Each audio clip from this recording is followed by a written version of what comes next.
Hey, welcome to FailCraft. I'm Hammeh, and we're going to be jumping into the latest Wrath of the Old Gods cards, and my voice is still dead.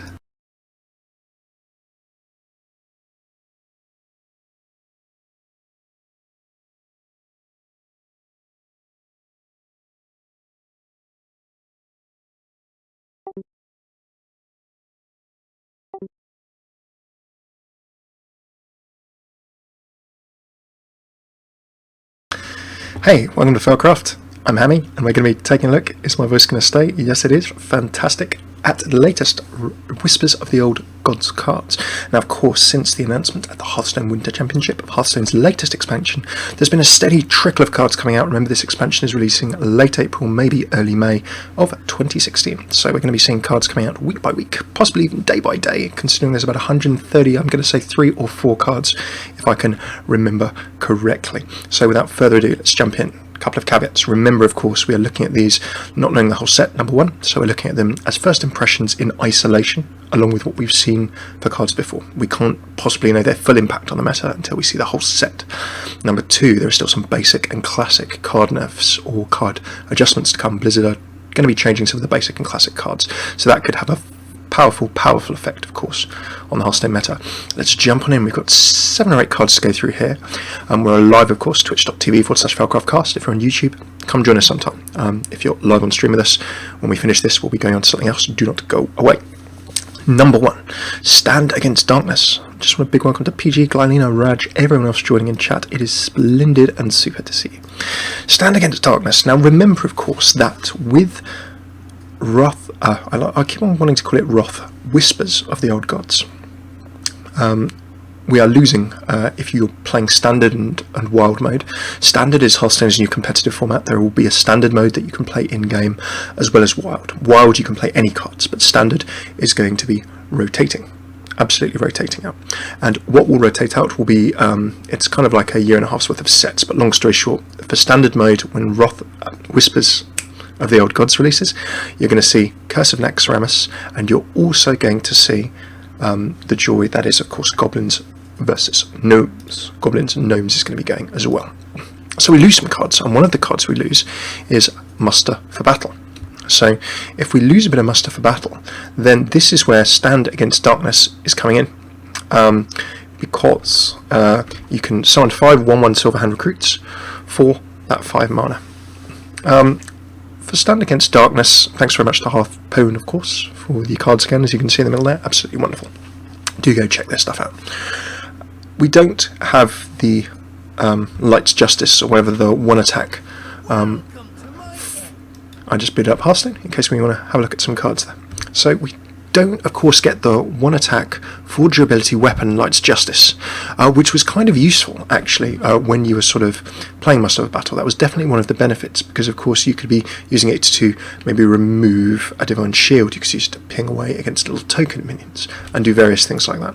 So that's a bit of a loss. Stand Against Darkness's effect is all very solid. You get what you want.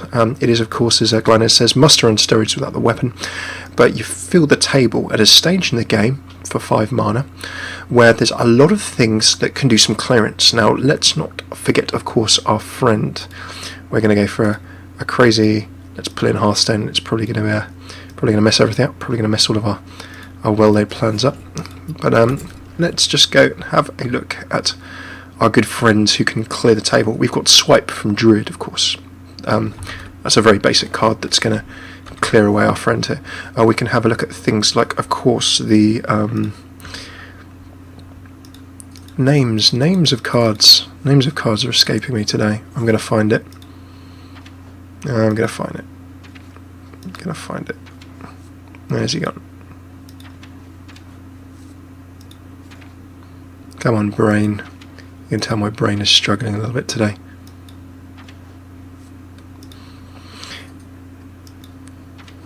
Wow, my brain is really struggling today. It's the guy who, when you cast a spell, he does 1 damage to everyone. That would be really, really fabulous to find right about now. If I look a little bit more crazy than I'm already. The Wild Pyromancer. The Wild Pyromancer. Consecrate, Fan of Nides, Arcane Explosion. Dark Iron Skulker, PG jumping into chat and saving my bacon very much there with all kinds of wonderful cards that do exactly what I'm talking about in terms of clearing the table. But the Wild Pyromancer. So there's a lot of stuff here, as I just jump back to our good friend Stand Against Darkness, that can obviously clear away those pallies. So the real question is, are Blizzard going to be making AoE a little bit less potent? Let's not forget, of course, Holy Nova as well for priests. That's going to jump in. So at this stage in the game, one of the things about muster for battle was that it was kind of good earlier in the game. You know, you could play it and then your opponent might go into a turn 4. Some opponents, you know, a paladin would have Consecrate, priest Holy Nova, druid Swipe, but you could get that turn 3 pressure and you could totally throw that down. So now playing this kind of thing at turn 5, is this too easily cleared? Remember, of course, like in priest, you've still got things like the Organized Soul Priest, I think, is still in priest. Going to have a quick look at that. And of course, Circle of Healing. I don't think Organize is going anywhere. I think Organize is a basic card. This is when you really test your Hearthstone memory. The Organized Soul Priest is one of the basic cards. So how good will this be? I don't know. You can still throw it down. You can, and remember, of course, that you can't even play the Quartermaster, or you could play the Quartermaster straight over. So is this just an averagey paladin card that it gives you your flood of paladins on the table, your little silver hand recruits that you like, but it doesn't do much more than that. I think we're going to have to wait and see. But anyway, Stand Against Darkness. It's card number 1.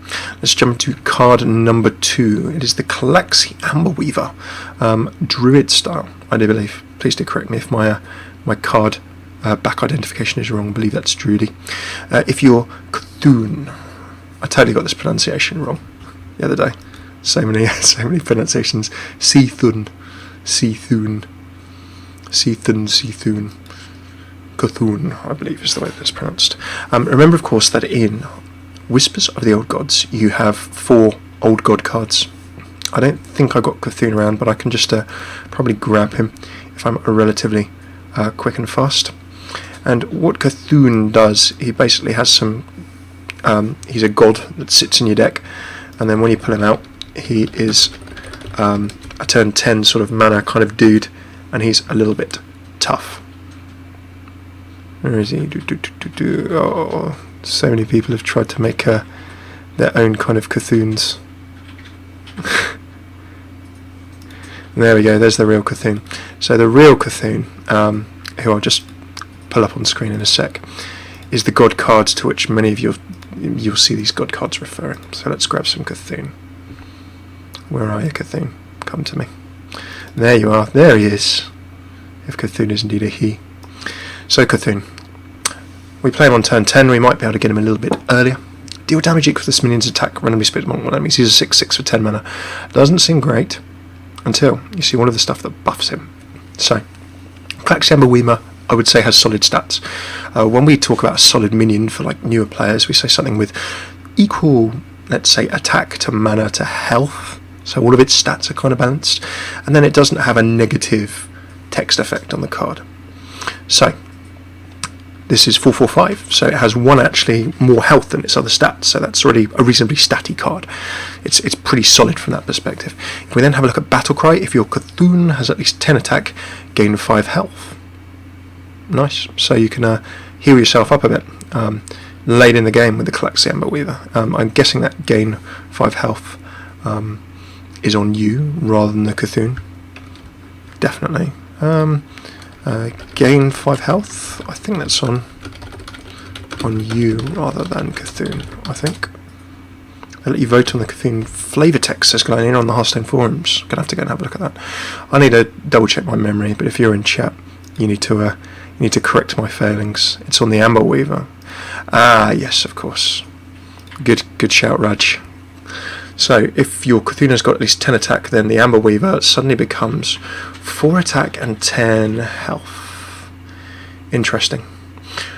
So that's a cheap late game drop. But it's if your Cthulhu has at least 10 attack. Now, can that Cthulhu still be in your deck? Remember that one of the effects that's kind of in here is that you can buff cards in your deck. A big welcome I bring. Can Cthulhu have 10 attack in your deck? That is a question. Glide, let's just quickly, if I think you're a regular Glide, but if you give me a few seconds. Okay, so if Cthulhu has 10 attack in your deck, then this Amber Weaver can be played for 4 attack and 10 health. Now that just makes it a big old fat tank, which is interesting. I need to have a think about, you can throw tanks, the sort of old Sunfruit Protectors, various kind of things like that on it, so that'll totally work for us, I think. This card I need to properly have a think about, but it's a reasonable tank. PG, how do you not know this? You're the one having looked through the cards. You're completely right. I'll be honest, I rushed into this a little bit today. But yeah, gaining 5 health. Okay, so this can become a 4 attack, 10 health card. That's alright. Remember that for your Cthulhu to have at least 10 attack, you're going to have to have played 2 or 3 minions. Ragnarok says Cthulhu buffs are based on the heroes, so his stats increase wherever he is, deck, hand, board, and people's theories, even in graveyard. Yeah, absolutely. So the graveyard bit is interesting as well. I need to go and have a follow-up. But yeah, if your Cthulhu has at least 10 attack in your deck, gain 5 health. And remember, we can buff into the deck, so one would assume that we can benefit from the stats of cards in the deck as well. Maybe, with this. We will see. Okay, right, I've dwelled on that one for way too long. Long story short, need to sort out my rulings. But it's alright, decent tank. Maybe, but depends on when it hits in the table. Okay, Hogger Doom of Elwynn. This I'd probably put into the camp of a legendary that exists. Unless there's something amazing that kind of drops on. Whenever this minion takes damage, summon a 2/2 null with Daunt. So whenever it takes damage. Now, remember that original Hogger is like, if this card is alive or at the end of every turn, you go ahead and you summon that null, that taunting null. So if you can trigger somehow multiple whirlwind effects on top of him, you can build a full board. This legendary is never going to be used. Original one is better, says PG, says Glidina. I can totally see where you guys are coming from. Let's not forget there may be some interesting things that will kind of get involved, getting stuck in, but we will have to see, I think. Yeah, I think that's average at this point in time. Who knows, we could be proved wrong. Next we have a giant Sandworm. If this minion attacks another minion and kills it, it can attack again. Interesting. Now that looks huntery background. But this is a Cthulhu counter. You might use it as a patron. Interesting, says Raj. Filling up your table. Yes, true. I see what Raj means by Cthulhu counter if we just jump back.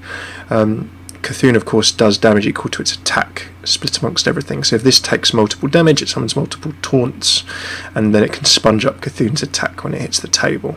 So yeah, I can see where you're coming from. You can kind of sort of soak it up a little bit there as well. The giant Sandworm is a solid statted minion. If this minion attacks another minion and kills it, it can attack again. It's nice to see that kind of attack sort of thing. It's almost like a Wind Fury or a Haste type thing. Obviously it's if it kills it, it can attack again. So giant Sandworm can actually mop up loads of little minions with that 8 health ball. If there's a way that you can heal it, if there's a way that you can shield it, you might be able to use it to get rid of big minions as well. And finally it's a beast, so it goes with the whole hunter beast synergy. There will be ways, of course, in the hunter that you can sort of cheapen and try and ramp it into play maybe a little bit earlier, so that would be quite cool. How could we get this into play a little bit faster in the wonderful world of hunting? Call pet. Draw a card. If it's a beast, it costs 4 less. Well, that would certainly be awesome, wouldn't it? That'd be very, very cool. And you could try and do some sort of janky things. I just think of like a llama bot and things like that. Ways that you can pull in big minions. Bestial Wrath, says PG. Yeah, that's a very, very good call. So I like the look of it, but I think the real +2 in immune, very, very awesome. I think the real sort of thing with this is, are you actually going to be able to, get sort of an awesome clear? 2 in immune for a full board clear with Bestial Wrath. Yeah, that's not a bad shout at all. I like that combo. Give friendly based +2 attack and immune this turn. Very, very cool. Nice little call there, PG. So you can just totally kill the board if you have 9 mana and can drop that on top of a giant sandworm. Readies Entomb, says Kylina. Entomb. Oh, that crazy card. The crazy card with the crazy things. It does so much madness. Okay, so giant sandworm doesn't look bad. There's a PG's illustrated. There's certainly ways you can try and use it. There's ways you can try and ramp it out. But as you guys are mentioning in chat, polymorph, execute. Control is very strong, and for this kind of thing, remember with Big Game Hunter as well, you know, let's not forget that, of course. You need to play it. You really need to play it. And then as soon as you played it, it's sat on the table for a turn before you can actually charge in with it or anything like that. It's probably going to be a big juicy removal target. We'll see. This is actually one of 2 cards, Forbidden Shaping, that got introduced today. Spend all your mana, summon a random minion that costs that much. So this is a new kind of style of effect or card that Blizzard are playing with in this expansion, where you spend mana and get an effect that is based on how much mana you're spending. So Forbidden Shaping is the priest one. Spend all of your mana and summon a random minion that costs that much. So remember, of course, we're using Esportal. Remember, we're losing Esportal. So with no unstable portal on, Blizzard kind of like fun, right? So to bring that fun back, we have Forbidden Shaping, which you can play at any point as a priest. So remember, for 10 mana, what could we actually summon, right? If we go and have a look in the game, we could actually summon some pretty horrible stuff for 10 mana. In all honesty, like there could be some really, really nasty things. If you think of like all of the 10 mana cards you could actually summon. Let's go have a look. Like, do I, for example, really want a Sea Giant in my life for 10 mana? Not really. Frost Giant, not really either. Deathwing, not really. So you see this sort of summoning something for that amount of mana. You're not really going to want to save it for the late game, but throwing it down in the early mid game, you got Varian. You know, there's some, and of course we don't know what new 10 mana cards might emerge as well, right? Anything can happen. No, it's minions only. So there's some stuff.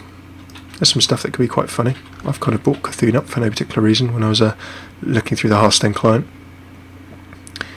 Turn 10, 2 Deathwings. But if you've spent all of your mana once, then and also remember, if you're summoning a minion, then you're not playing a minion, so you're not going to get battle cry effects with this as well. Let's not forget.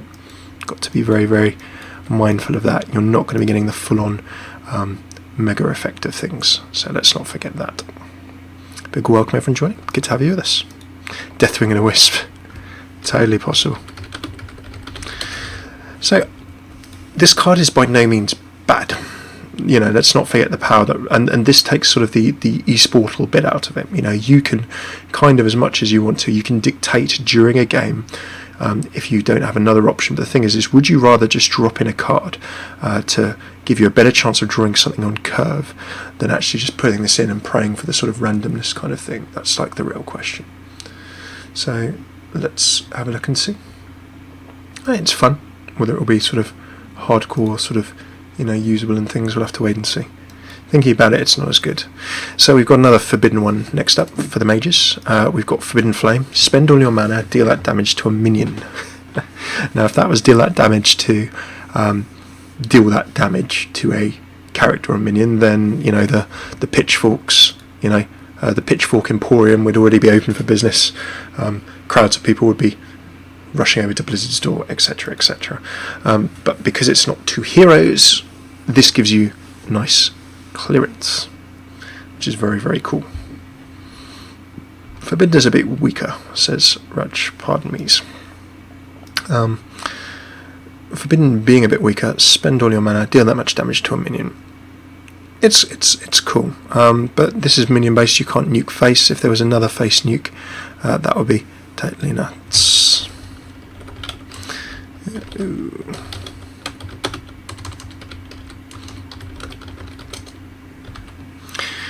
Okie dokie. So, Forbidden so far. Interesting to see this like new mechanic. I don't know. I mean, control-wise, that's relatively efficient. You can pull it out at some point or another. Control-wise, you can remove big minions, and you know what? Removing a minion for like 10 mana is expensive, but at least it's sort of tunable. But you have to spend all your mana with these cards, which is, I think, the challenge. If you could select how much mana you wanted to spend, that would be very powerful indeed.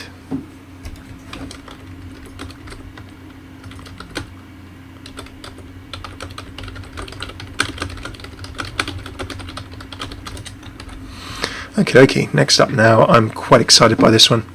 Let me tell you a tale, guys. Has there ever been a time where you've played a secret paladin, and on a midish turn in the game, a mysterious challenger has asked rhetorically who he is, and then comes and says, well, or who she is, well, I'd say he, probably with the voice, and then just said, none of your business.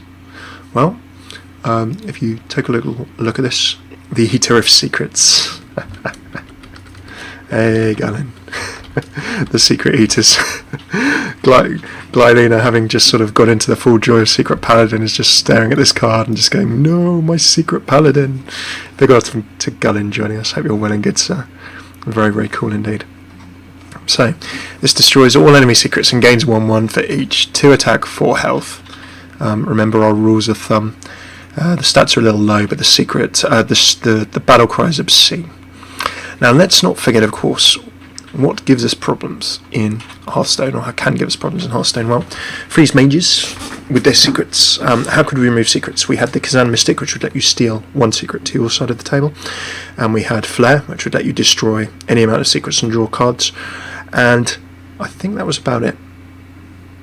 If there's any other secret removal, let me know. Counterspell could stop a secret, but apart from that, that was kind of it, right? However, now we are in this position. We can just destroy all enemy secrets. Tempo Mage as well. All that kind of jazz is just going to be going a little bit painful. So this is obscenely strong tech.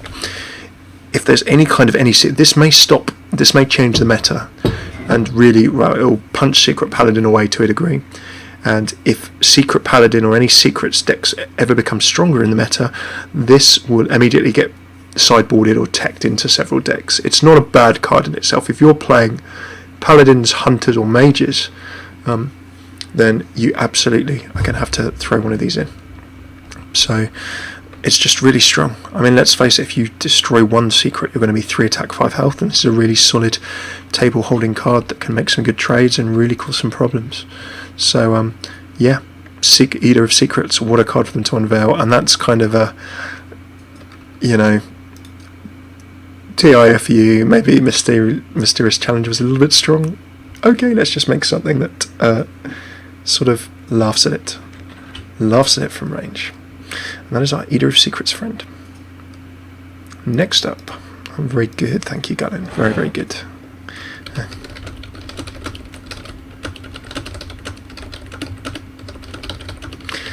Raj says, it all depends on the meta. It very much does, but I mean, I think that this will sort of, if the meta goes secrety, this will see loads more play, and to start with, this will see a lot of play. A lot of people will just, you know, continue playing their Secret Paladin into the new expansion. You know, you take your old deck and roll it into the new expansion, and a bunch of people will try this out and have some fun. So, Cthulhu Servant, courtesy of Dual One. This was released on their site the other day, I do believe. So we have, of course, the Cthulhu family. So remember Cthulhu, if we grab Cthulhu again, there he is. So we want him to be buffed in our deck, and then when we play him, he does damage equal to the attack split among all enemies. We will see as a tech card in series for the Secret Eater, says Reg. I agree 200%. Sorry, not sorry. That's a gutted, not gutted there from you, Gunnin, I think. Okie dokie. Cthulhu 7 then. Well, with Cthulhu himself, Battlecry giving your Cthulhu of 2/2. Now, we've seen several cards that buff your Cthulhu, pretty much. And Divine Shield 4/4/2. That's kind of interesting. So the health is low, but it gets a Divine Shield, so it might live for a turn or so. And then with the Battlefly giving your Cthulhu 2/2 wherever it is, there are other cards which maybe aren't so top heavy in terms of the stats that buff your Cthulhu, but it seems that I think a few of the Cthulhu cards buff for 2/2. So obviously you're trying to play Cthulhu, and then suddenly throw down. Cthulhu 7 is new Shredder, says Raj. That's interesting. In a Cthulhu deck, I can certainly see some of that, but it doesn't get, I mean, you get the Divine Shield effect, but it doesn't have charge or anything. It's tradable. You'll play it and it gives the effect, and then does your opponent take it? You know, if they can pop the bubble and trade it away, they get rid of that nasty 4 attack. You know, you get the stats back in the battle cry. I think we need to have a look at the whole sort of path of Cthulhu cards, and when Cthulhu is buffed and where, to see how effective that card will be.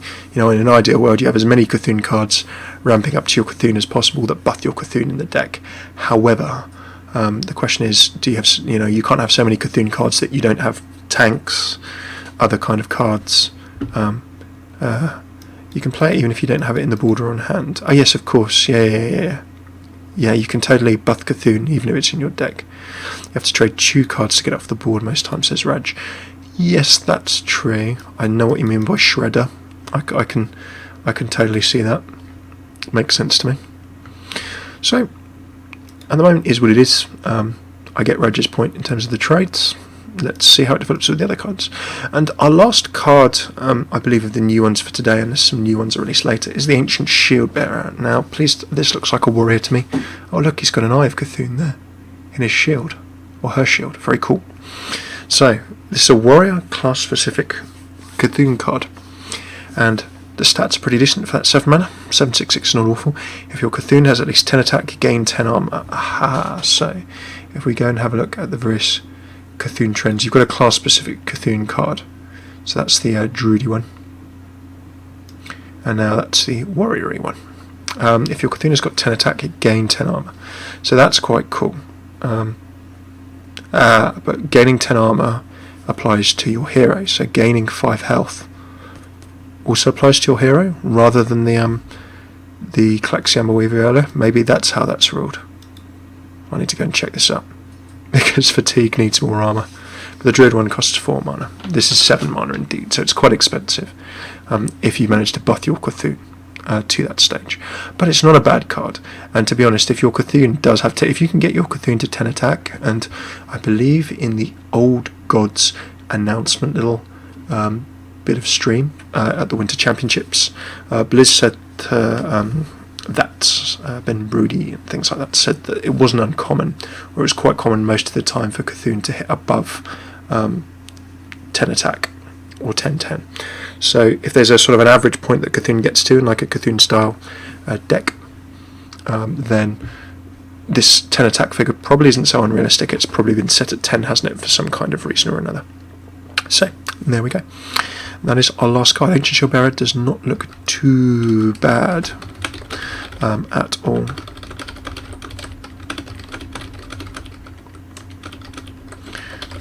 So that is our stream stroke VOD for today. We've had a look at a few new cards. Looking pretty good so far. If you're on Twitch, do not go away. We might just have a quick game or two of either Hearthstone or Overwatch or something to finish up. If you're on YouTube, do come join us live on stream. It's twitch.tv/FailCraft Cast. We try and go live 3 times a week. If you look at our Twitter, which is at FailCraft Casts, we have a little stream schedule pinned, and I will also pin that on Twitch, and I'll also put it in the YouTube descriptions in future. Why didn't I think of that before? That'd be a really good idea.